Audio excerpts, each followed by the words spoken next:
ఈరోజు స్పెషల్ జీడిపప్పు నువ్వులు మసాలా కూర. ఒకవైపు ఎండు చేపలు ఉప్పు కారం. ఇది వచ్చి చిలక సరస్సుకి వెళ్ళినప్పుడు కొన్ని తెచ్చిన చేపలు ఇవి. అక్కడ ఎక్కువగా అమ్ముతున్నారు.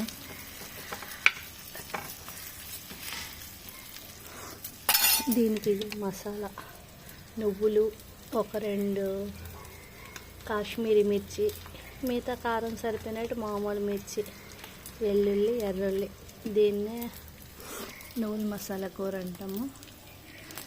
జీడిపప్పుకి ఆవాలు, జీలకర్ర పోపేసి నూనెలో కొంచెం వేయించి వాటర్ వేసి ఉడకబెడుతున్నాను. అది ఉడికిన తర్వాత ఇది దారపడతాను. ఈలోపు బియ్యం పిండి కొంచెం రెడీ చేసుకున్నాను.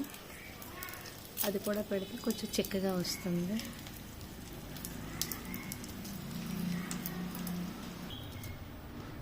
మసాలా పిండి దార అన్నీ అయిపోయాయి. నేను కొంచెం పిండే పెట్టాను. చిక్కగా కావాలంటే కొంచెం ఎక్కువ పిండి పెట్టుకోవాలి. మరీ చిక్కగా అయితే నచ్చరు. ఎండు చేప ఫ్రై అయిపోయింది. Okay, thank you.